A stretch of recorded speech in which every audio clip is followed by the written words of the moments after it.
Aloha kako. This is Jamaican. Hi everyone, I'm at the airport in Heathrow. And I have a new earphone thing. So I'm hoping you can hear me well.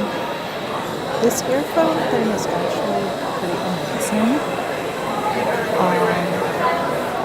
And I have been wanting to get this earphone thing for years, but it's a little bit expensive. But it's the Bose noise canceling earphones.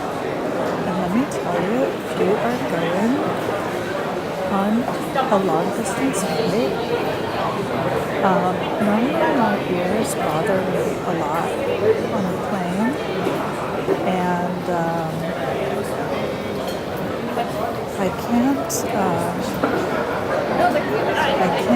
watch a movie on a plane because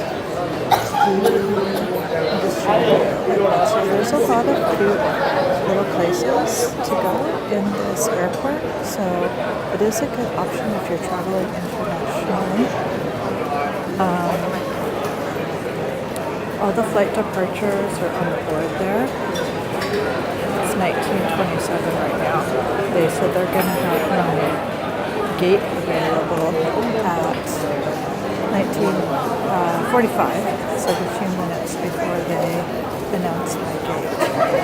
But Sarah said they're going to flew here this morning from LA, and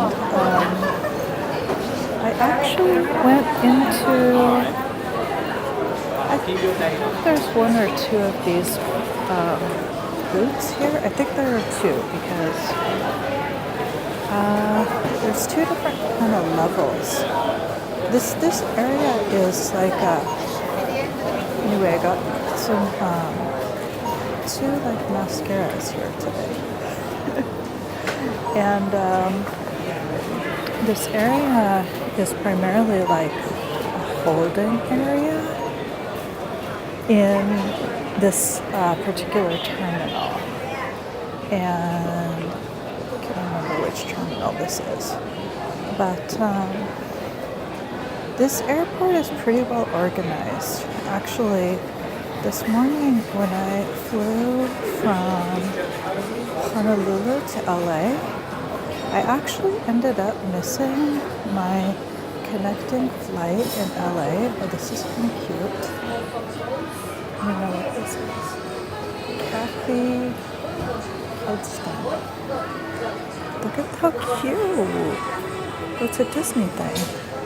Oh, you can get a wallet of Snow White. Very cute. I better get out of here before something is way too cute.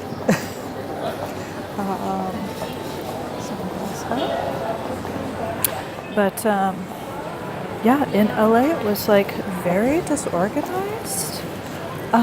But you know, it's so funny because I had options of like flying to LA, you know, for the connection from Honolulu to Europe. Or I could have flown to San Francisco or Vancouver, I think. And somebody said to me, oh, you should fly to LA because just in case anything happens, there are more flights going out of LA, so you'll be more likely to get on the next flight. And I was like, oh, that's a good reason. Oh, you know, if you don't have one of these when you get to Europe, I think this is the English one. This is UK and Europe, but you can always pick them up in the airport.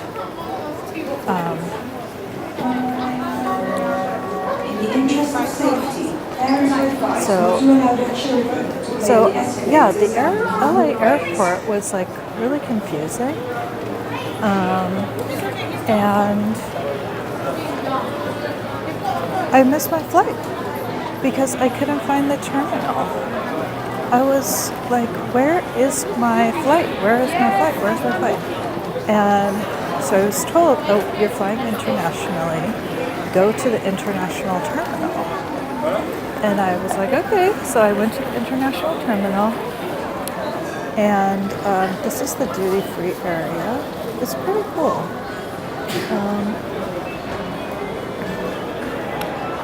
A lot of like, if you have like really fancy gifts you want to get people, there's like some cool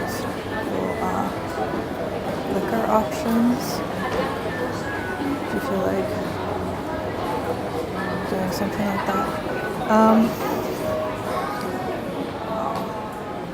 I'm not going to get any alcohol, but you could get a gigantic bottle of gin. Wow, these are so pretty. I think one reason alcohol is so intoxicating is the packaging is so nice. But anyway, that's a lot of alcohol. So I went to the international terminal and I'm looking at the board before I go in through security. And I said, not too sure if I'm in the right place because I don't see my flight on the board.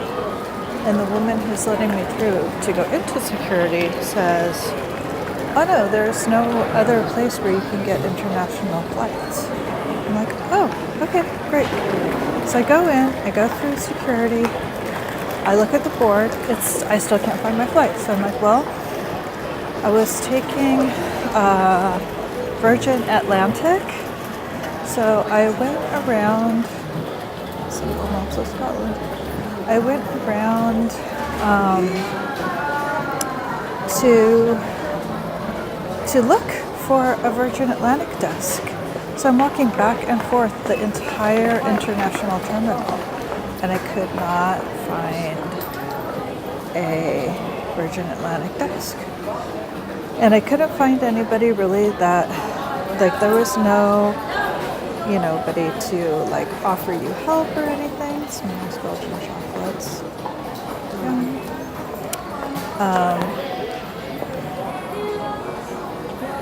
British chocolate.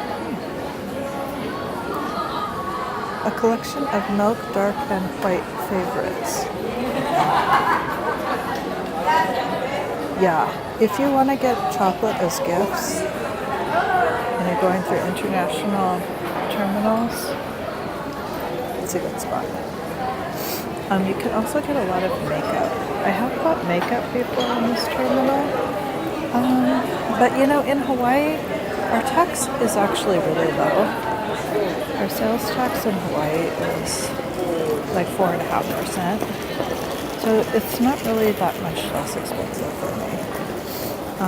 There's a very fancy watch store.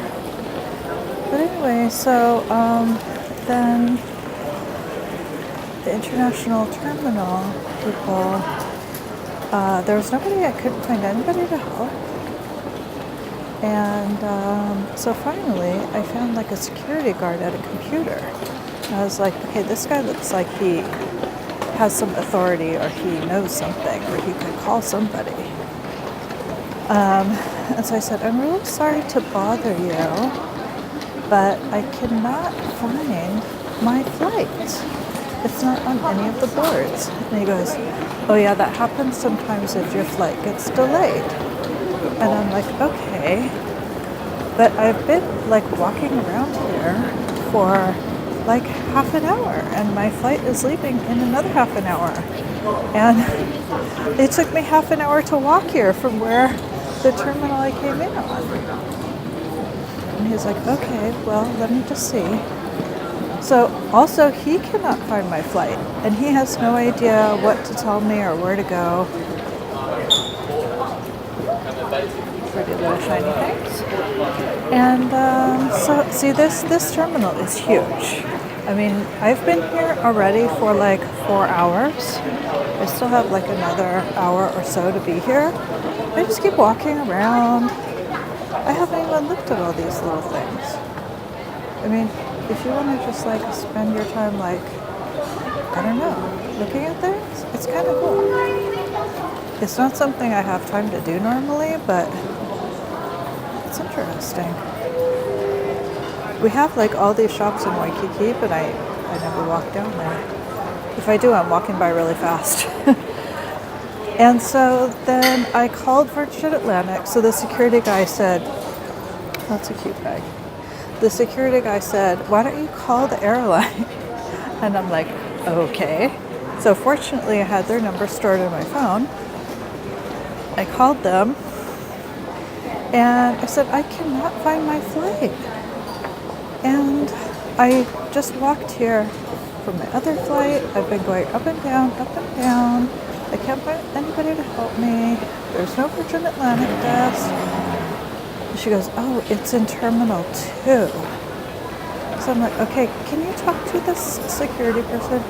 So she does, and oh, look at cute little Paddington bears.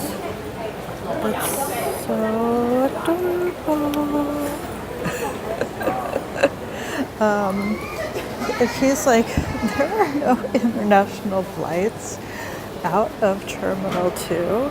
Wow, you can get all kinds of keychains and stuff. These are so cute. Wow, there are a lot of different ones. Keychains are cool gifts. But I'm not getting English gifts for anybody. If I were, this would be cool. Also magnets. And more plugs. You're going to America, you can get a plug converter here. Okay, so anyway, I have to say, at the end of the day, Virgin Atlantic really was very nice. But you know, I think a lot of it too, because I'm always singing Love, Peace and Harmony. And I'm singing Love, Peace and Harmony as I'm walking around. I can't find my flight, I can't find my flight, I can't find my flight. Oh, there's a little spot over here. Sit down. Can't find my flight, can't find my flight, can't find my flight. So then,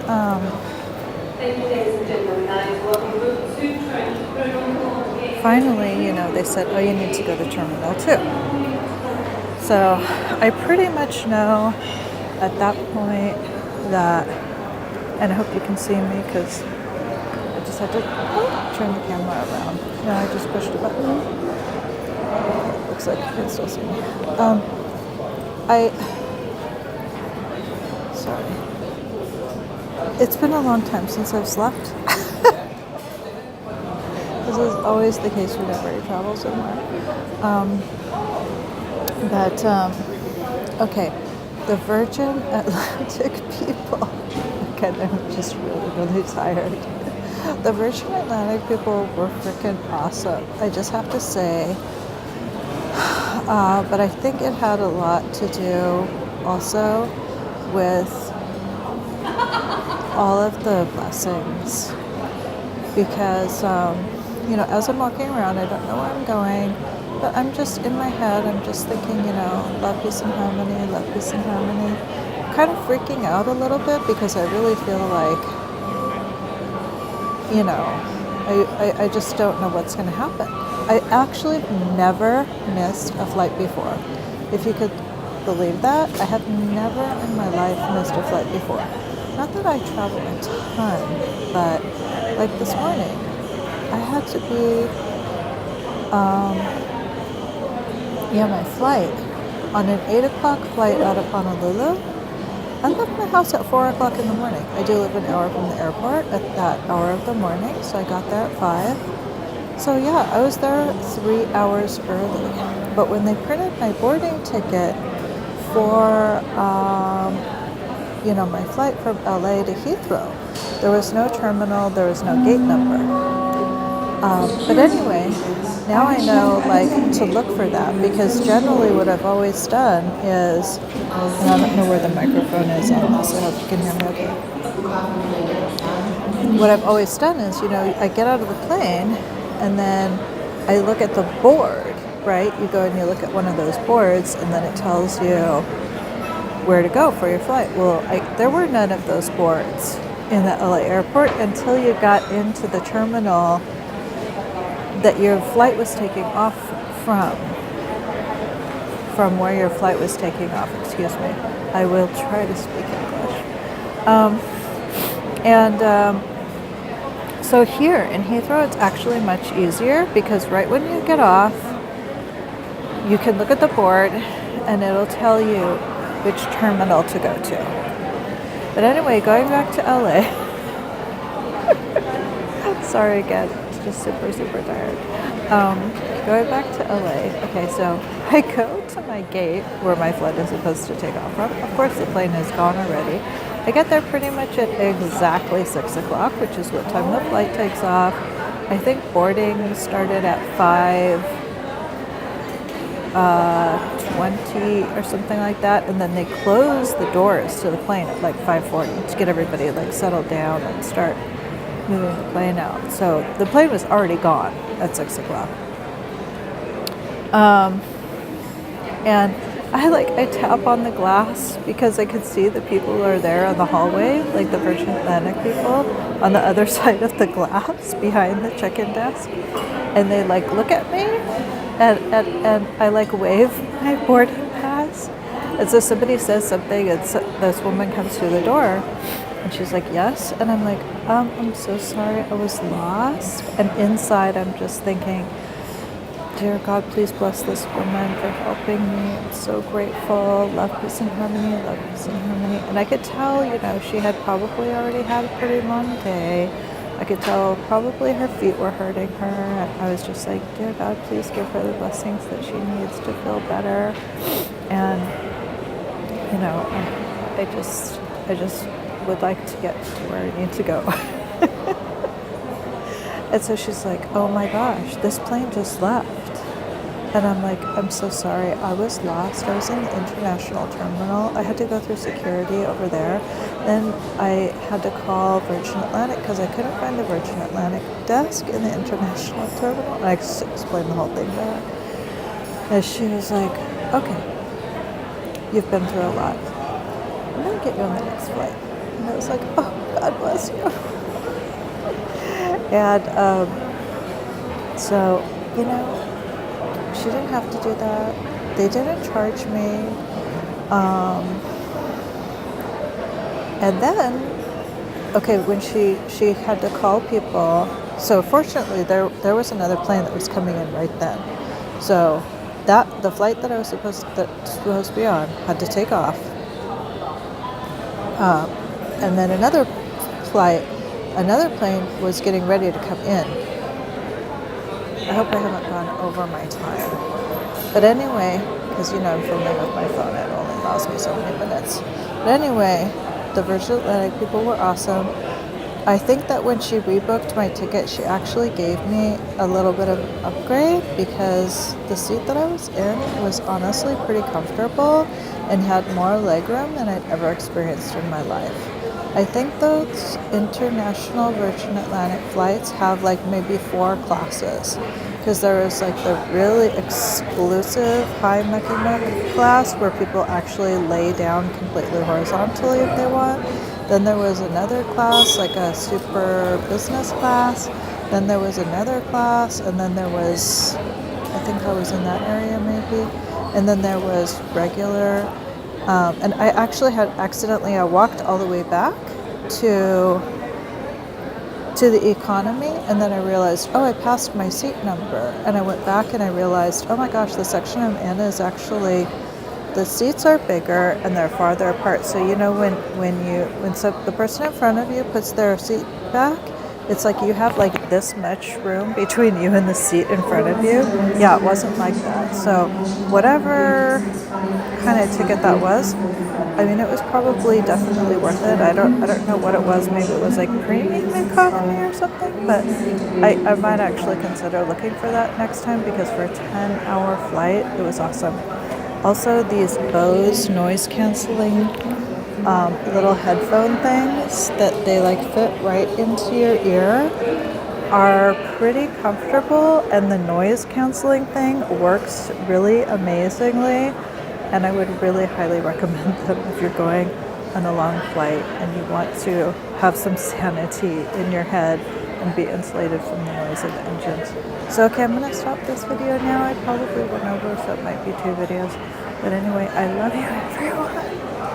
And I'll keep you updated on this review. Thank you everyone. Love you. Milo. Until next time. Ahoy ho.